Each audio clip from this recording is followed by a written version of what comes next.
बिस्मिल्लाहिर्रहमानिर्रहीम। अस्सलाम वालेकुम। क्या हाल है तमाम देखने वालों के? सब अपने घर में खुश रहें, आबाद रहें, आमीन सुम्मा आमीन। आज हम शुगर के पेशेंट के लिए एक स्पेशल कबाब लेकर आए हैं। आपको पता होगा कि जो करेले हैं वो शुगर के पेशेंट जो है वो खाते हैं।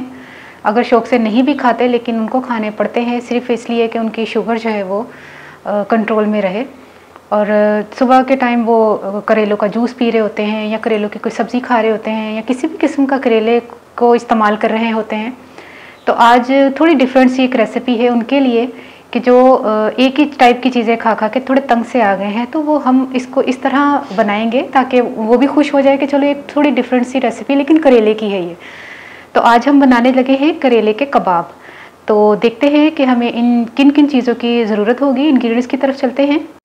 अच्छा, करेले जो है मैंने 3 पाव लिए हैं और इनका छिलका नहीं उतारना क्योंकि इनका छिलका है ही नहीं। छिलका जो अगर किसी को नज़र आ रहा है छिलका तो मुझे बता दे छिलका इसका कहाँ होता है। जैसे आलू का छिलका होता है, खीरे का छिलका होता है ना, तो इसका तो छिलका नहीं है।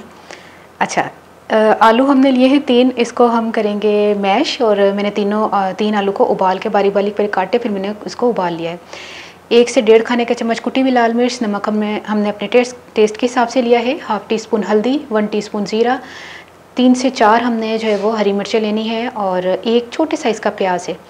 और इसके अलावा ऑयल हमने इसको कबाब को फ्राई करना है। तो फिर सबसे पहले करेलों को छील लेते हैं।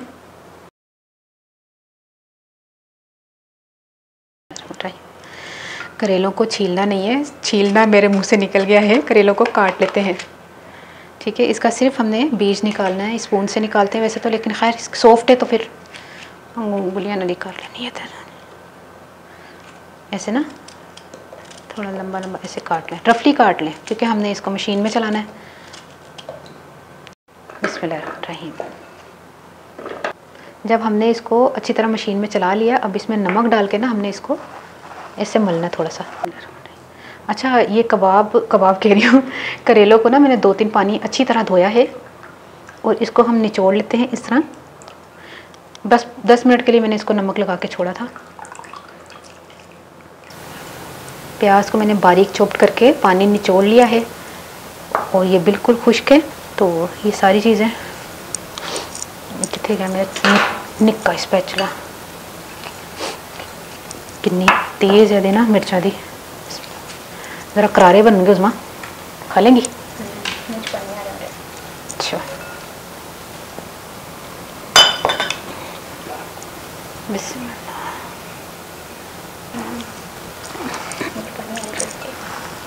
इसको अच्छी तरह ना, अब हम इसको अगर ये देखें इसको मसल रहे ना तो पानी नहीं निकल रहा, वरना कबाब जो है वो टूटेंगे, कबाब बनेंगे ही नहीं।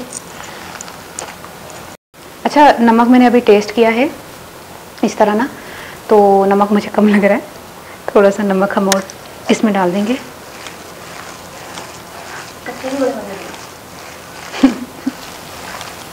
अब इसके हमने कबाब बनाने हैं, शामी कबाब करेले के शामी कबाब। ऐसे रात को बैठे बैठे जहन में ख्याल है, मैंने कहा हर चीज़ के कबाब होते हैं तो करेले की क्यों नहीं करेले के क्यों नहीं। अब लोगों ने मुझे कहना हाय हाय हाय हाय करेले कौन खाता है, उस्मा खाती है। तो तेनों तो कच्चा असल चुजमा तेनों करेले पसंद ने,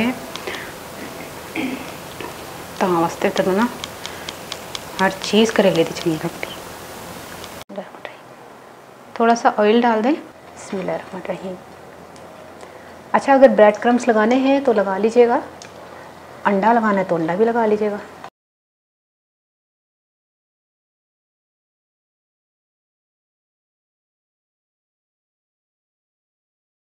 अच्छा, आपने रेसिपी देख ली, आपको कैसी लगी ये रेसिपी? और ज़रूरी नहीं है कि शुगर के पेशेंट ही ये कबाब बना के खाएं।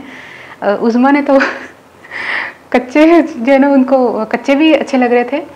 अच्छा, करेलों में मैंने क्या किया था कि मैं पंजाबी दस लगे कि करेले में लेसन 3 पाव उन्होंने मैं ना मशीन से चला रही थी, बिल्कुल बरीक बना कर लिया उन्होंने मैं नमक पा के थोड़ा मलिया वे तो 10 मिनट के बाद उन्होंने मैं धो लिया। 2-3 पानी धोने बाद उन्होंने अच्छी तरह निचोड़ लिया। उस तो बाद आलू पाया तो उबलिया था ना, तो उस तो बाद मैं प्याज भी निचोड़ के पाया थोड़ा सा ताकि टेस्ट जो आए थोड़ा। तो कई है ना कि खाली करेले तो बन ही नहीं सकते, तुहानू पता दी बाइंडिंग ही नहीं आएगी। अच्छा सारी चीज़ां मिक्स करके वो मैं अच्छी तरह मिक्स किया तो उस तो बाद ना मैं उन्होंने करेले जो ना कबाब बना लेने, कबाब बनाने के बाद फिर मैं उन्होंने फ्राई किया वे। तो तुसी जो ना मैदे की कोटिंग कर लेनी है, ट्राई करके मैंने दसना तुहानू रेसिपी कैसी लगी, अपनी दुआ याद रख लेना। ओके, अल्लाह हाफिज़।